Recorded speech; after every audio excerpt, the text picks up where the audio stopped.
back to the Pebbles cow. This is our second week together and I'm very, very excited. I love seeing all of your hard work being put into this design. I love the conversations that are being had. It's making my heart very, very full. Okay, enough of that, even though I could continue to gush about you guys. Let's get into it. This is our materials list for this week.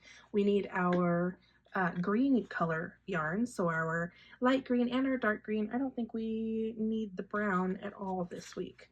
We also need both of our crochet hooks. We need the 2.75 and our 4 millimeter. The blanket and the amigurumi portion both come into play this week. We will be making some spheres as well as the first part of the motif. We also need the finished head and arms of our turtle because we're going to be sewing these, at least the first part of sewing them together today. So at the end of this video, you should have a partially sewn together turtle head and arms, all of your motifs up to round 3, and your spheres completed. You might also need a weaving needle for sewing in some ends at the end of the project, even though I am going to show you a trick that will save you some time with all of these ends. Don't forget, you might also need some of your pins while we sew the turtle head together. If you've seen my videos before, you know that I'm gung-ho about T-pins. T-pins are sturdy. They will help you improve your sewing game 100%. So I think that's it. Let's get started. Okay, we're gonna make some spheres now. I did 3 in each color of the greens. So 3 in the light green, the new jade, and 3 in the dark green, the Canada jade. And I really, really liked that. So you can do any color combination you want, of course. This is your project. Let your creativity fly. Okay, the spheres start with a magic ring. Remember, we are going to crisscross, flip it over to have the straight lines, under the first to grab the second, give her a little twist, yarn over and pull through. And now in this first round, we are going to place 6 single crochet. 1, 2, 3, 4, 5, and 6. And of course we're going to pull to close and place our stitch marker.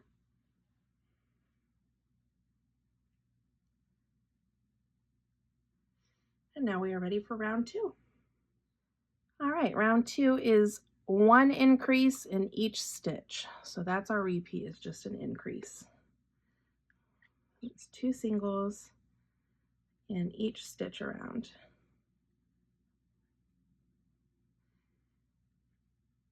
At the end of this round, we will have 12 single crochet.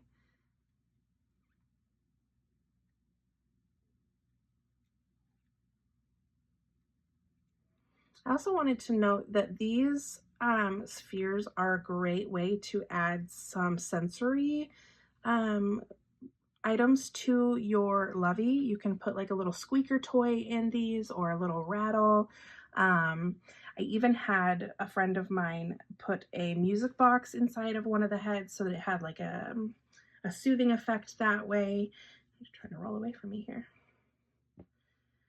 It's up to you. You can let your creativity fly. I have put a rattle in one that I have gifted to a friend of mine, and it was a big hit. So, okay, moving on. I almost forgot to move up my stitch marker, which is excessively long for how small of a project we are making right now. I might trim that back. I might not.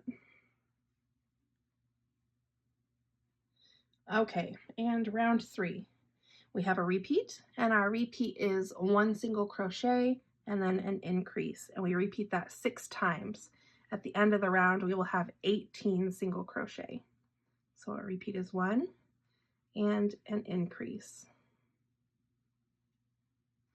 Repeat that 5 more times.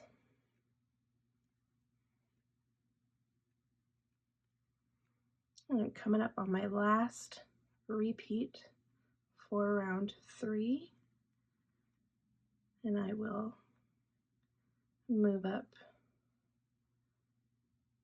our stitch marker.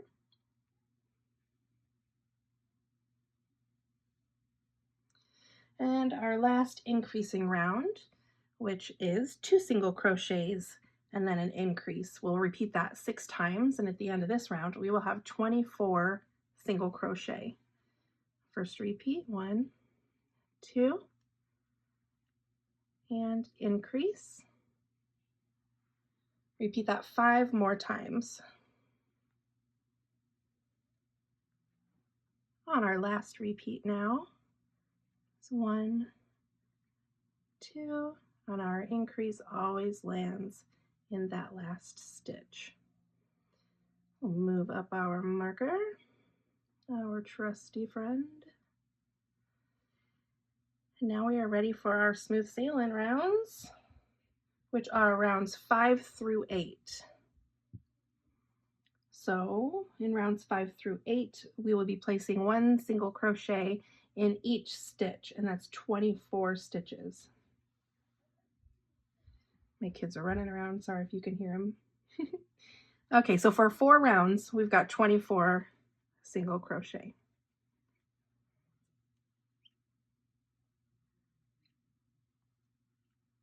And don't forget to move your stitch marker up at the end of each round so you know that you are keeping track. All right, I'm coming up on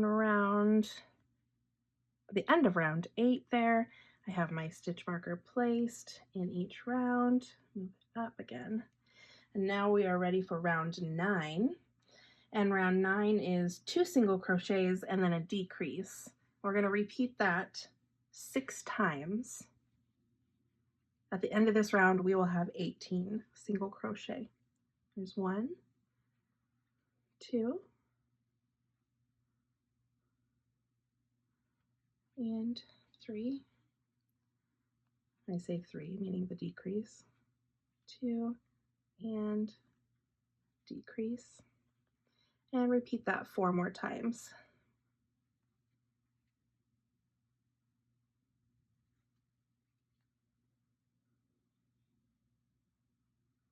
And our last decrease lines up with our last stitch. Move our marker up. And now we are ready for round 10.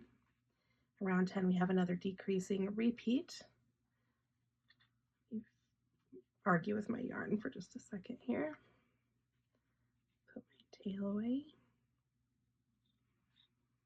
Okay, and our repeat for round 10 is single crochet and then decrease. At the end of that round, we will have 12 single crochet. 1 and decrease. That's our repeat. 5 more times. Single, decrease. These rounds start becoming quick to work because there's less and less stitches. So these spheres work up rather quickly. I know you need to make 6 of them, but it does go by quickly.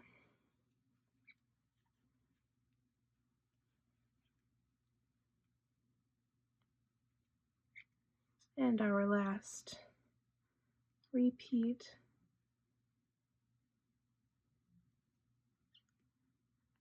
Perfect. I'll open that up. I'm actually going to remove my stitch marker now because I'm on my last round and I will be counting my stitches as I go, so I know that I will be on track here. This is where we're going to bring in our friend the Polyfil and just put an amount in there with your finger or your crochet hook. It's a small opening here, but we want these to be kind of firm, stuffed firm, so that the baby or toddler has something to grab onto. Again, if you're adding a rattle or a squeaker, I would recommend still adding some polyfill, creating yourself a little well in the middle, like in week 1, and then putting the noisemaker on the inside that way. Okay. I'm actually going to add a little bit more because I can. All right, now that I've properly stuffed it, we're going to finish our decreasing round. And our decreasing round has a repeat. We should have 12 stitches around right now. And this is round 11 that we're about to start. So round 11 is a decreasing round, and we are just decreasing 6 times. So 6 decreases right in a row. 1, 2,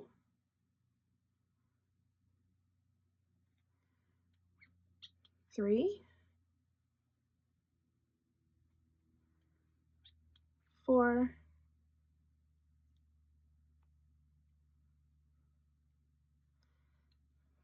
5, and 6.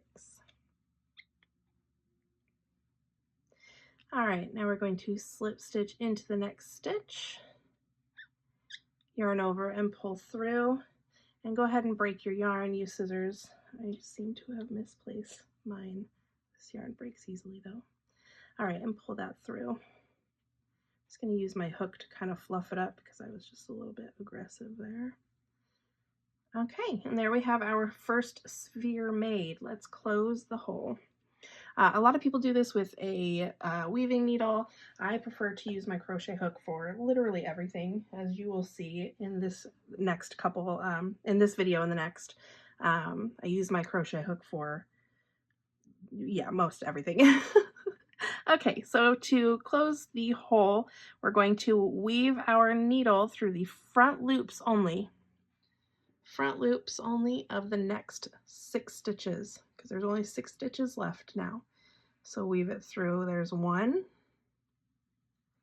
2, 3, 4, 5, and last one, 6. And then you just gently pull to close. And there is your finished sphere, actually finished. Let's weave in this end here. Oh no, where's Susan? She was hiding in plain sight. All right, so I'm just going to take my weaving needle and just pass it through the sphere a couple of times. That way we know that that won't come undone. And then cut off the excess. There you go. You got to make 6 of those. Remember, 3 in the light color and 3 in the dark color if you're wanting to make yours just like the sample here.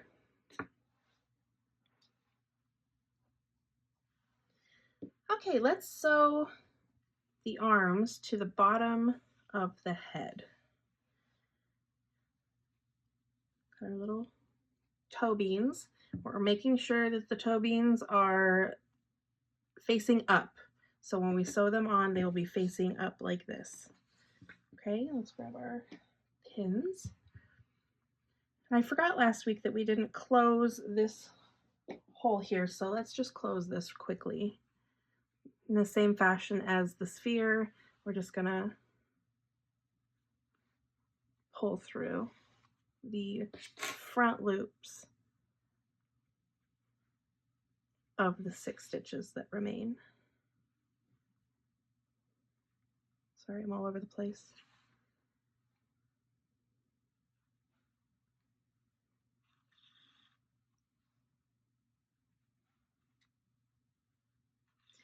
All right, we'll just give that a little tug.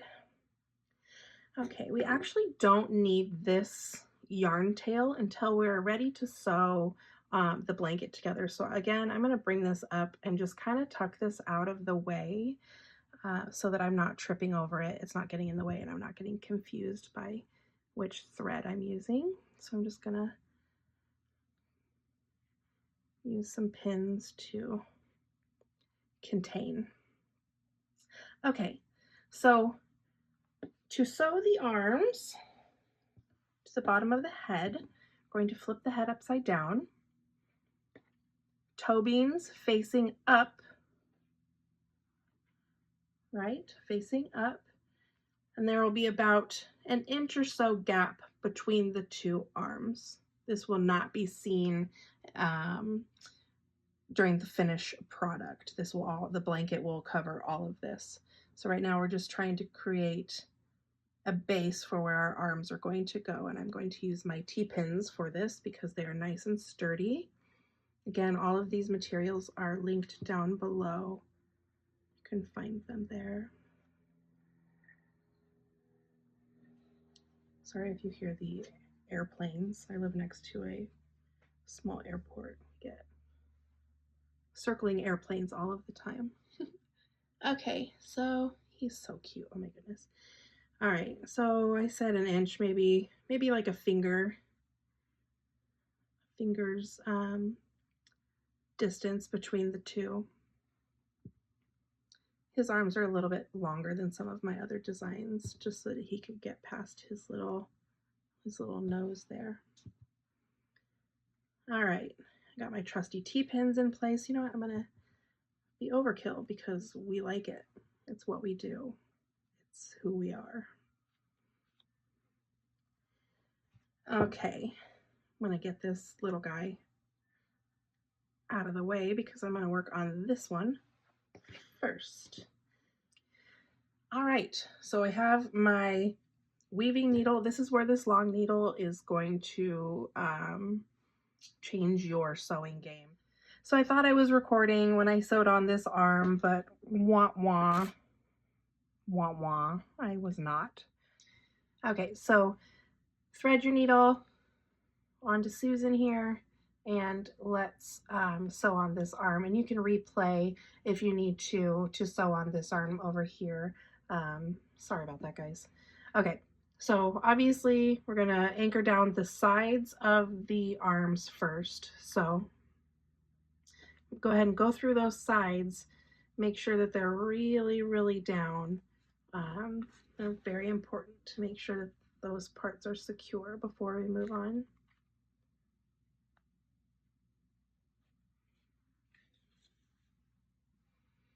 Okay, and then we just grab pieces of the head and move across this top edge here, grab pieces of the head, weave through both sides of the arms, go around and do the same so that this whole top edge here is secured.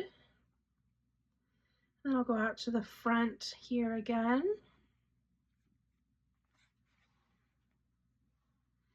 And then we're going to do, well, I'll say 4 or 5 rows down also and secure that across and show you how I do that. Okay, so we go up through the arm, move your piece around however you need to while you're sewing to make it comfortable for you. Grab a piece of the head and the arm, pull it through, basically just sewing or anchoring the arms here so that we can position them to be in the, or have them in the right position for when we close them around the blanket. Go to the back side once you have the front all secured. Just move my T-pins here. I am done with them for now. And grab some of the back of the arm, secure it down, moving it around.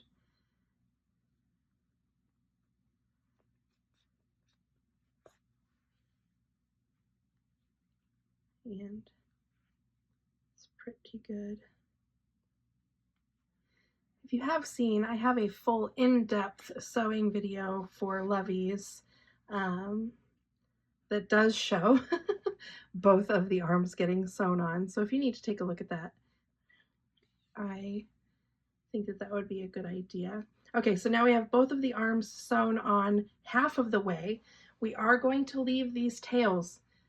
I have 2 arm tails still left and the tail that is coming out of the bottom of the head.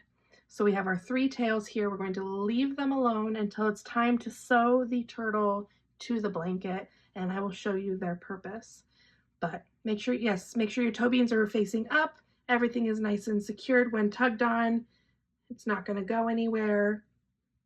And then you can see how cute he will eventually be. So cute. I really hope you guys are enjoying this part. I am a little bummed that it didn't record, but it is what it is. And we're moving on. Again, I'm moving these out of the way and just pinning them. This is just something that I do. You don't have to do this. And now he is ready to go for next week. All right, let's put away our amigurumi hook, and we will be using the blanket hook. Here I have my 4mm, and I'm also referencing the written pattern page 7. So if you have page 7 out on the written pattern, you can follow along. If you haven't snagged yourself a copy of that, it is available in my Etsy and my Ravelry shop for you to follow along. Okay, so we are going to be starting the motifs, and we are only doing rounds 1, 2, and 3 this week, and next week will be round 4 where we attach them to our blanket. So let's get our lighter color out. I have my new jade and my favorite stonewashed yarn here, and this pattern calls for the start to be made with a chain 3. So go ahead and get your slip knot on your hook, however you do, and chain 3. 1, 2, 3. Now we are going to join in the first chain with a slip stitch to create a ring. And everything from our first round goes inside that ring. If you need to make a chain 4, if your chain stitches are a little bit tighter than mine, go ahead and make a chain 4, and it'll probably be easier for you to get all of your stitches and be able to maneuver around. Okay, let's get started on round 1. Now round 1 calls for a single crochet. So you insert into the middle there and single crochet and then chain 1. Now this is counting as your first double crochet. So this single crochet chain 1 counts as your first double. Okay, now we're going to place another DC right into the center of our ring, and that makes our first 2 DC cluster of our hexagon. So we have single crochet, chain 1, double crochet. Now we are going to chain 2. Now is where we start our repeat, and our repeat is just 2 DCs and then a chain 2. So into the ring, we double crochet, double crochet, and a chain 2. That is our repeat. And now we need to repeat that 4 more times. The pattern says 5, but we have made our first one there. So repeat that 4 more times, and at the end of that you should have 6 2 DC clusters and 6 chain 2 spaces. Okay, so we're going to double crochet, double, chain 2.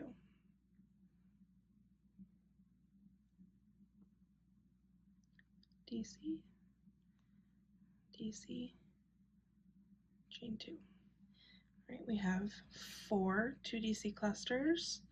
Let's make 2 more.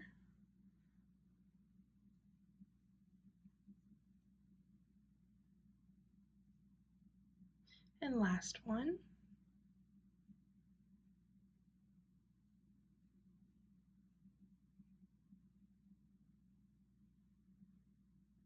And now this is where we join to the first DC made to join the round. Okay, and the pattern says slip stitch into the chain 1 space. So when we slip stitch into that chain 1 space, here's our single, here's the chain 1 right above it, and this right here is the top of our double crochet.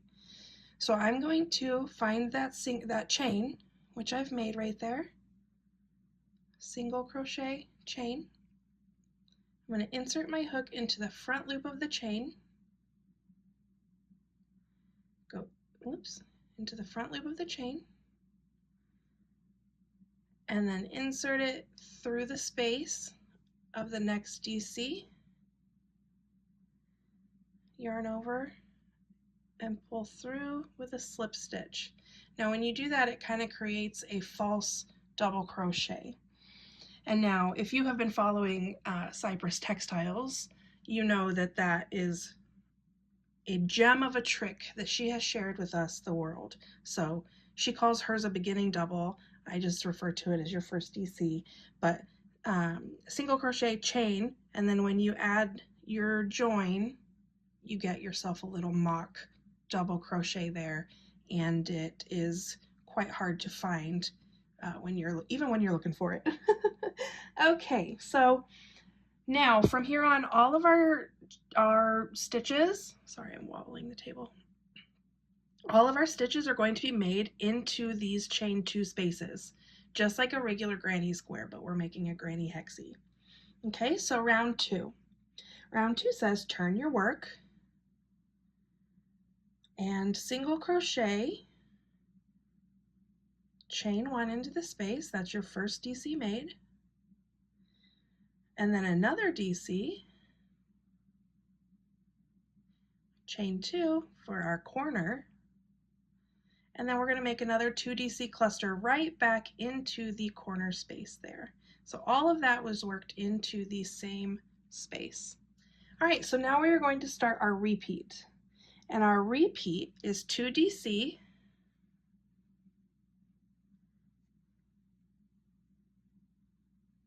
chain 2, 2 DC. My yarn is fighting me. Okay, so 2 DC, chain 2, 2 DC. And that's our repeat. We repeat that in every corner stitch of the hexagon here. 2 DC, chain 2, 2 DC. And now you see we are starting to form the sides and the corners of the hexie here. And remember, there's no chain space in between our repeats. So be careful. Even I am guilty of, getting in the zone and adding those chains where they're not meant to be. It's not the end of the world, but you will have a larger gap there. So we're placing our repeats here of 2 DC, chain 2, 2 DC. Alrighty, we have 1 repeat left.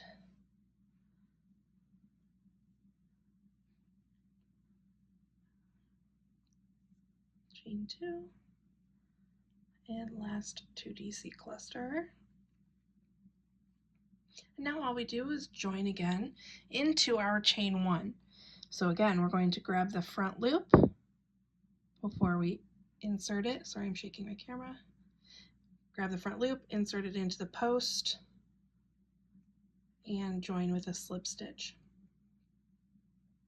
Okay, so now we are going to yarn over, break our yarn, and pull through. I forgot my scissors, so I'm just using my brute strength.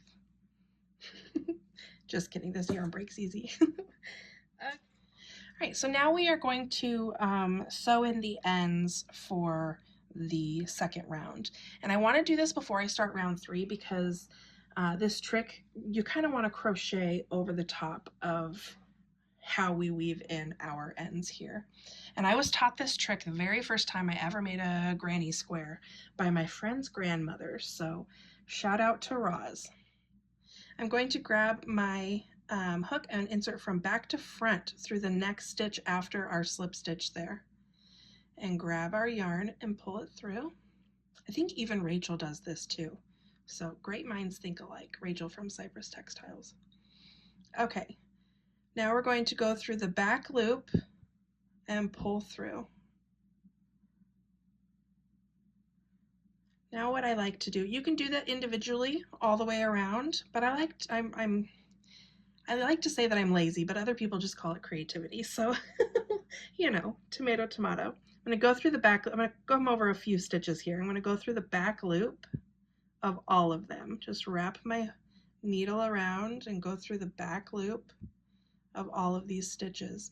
And as you notice, I'm using my smaller hook here. You can use your blanket hook, but I find it easier. The yarn glides through easier.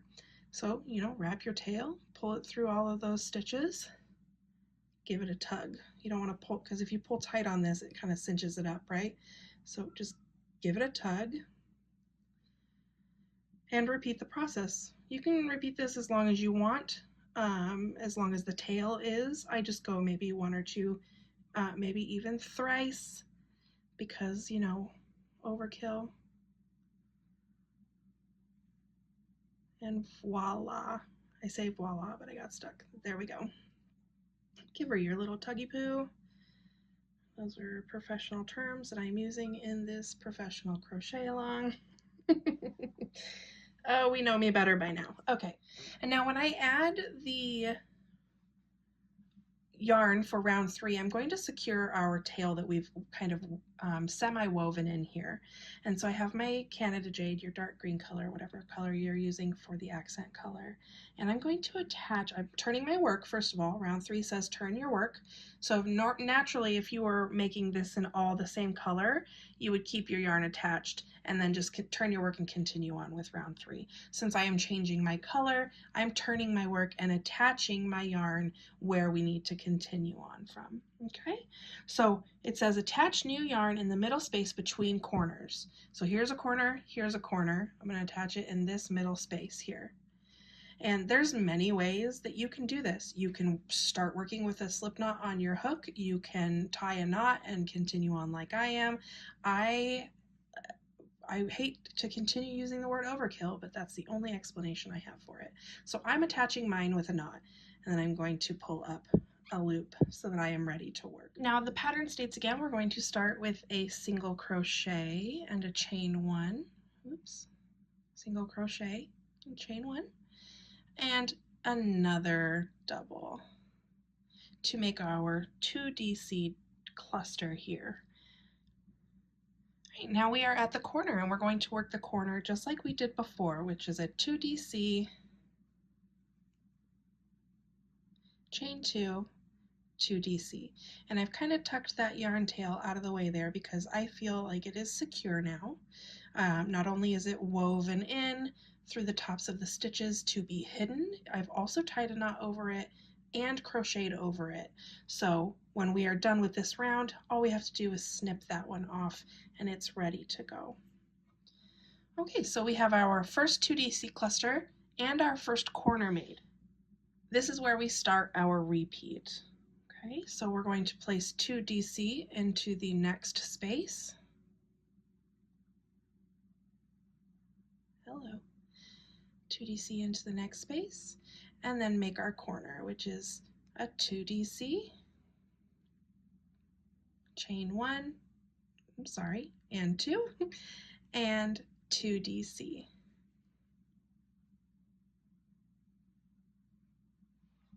All right, so now we have finished our first repeat. We have a 2DC cluster and our corner, and that's what we do all the way around 4 more times. 2 DCs, and then our corner.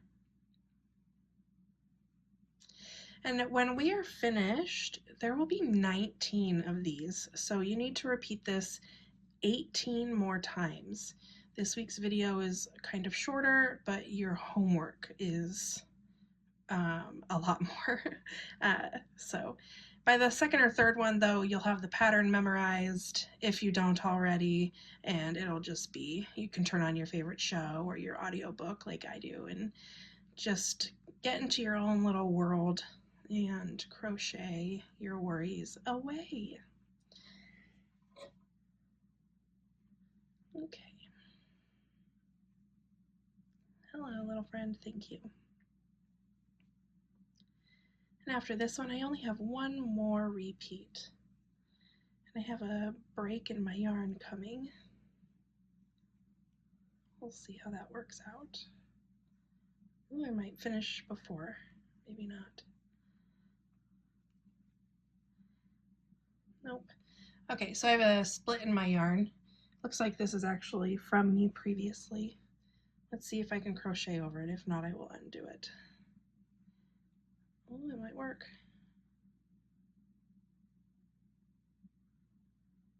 Is this just me, or am I super lazy right now?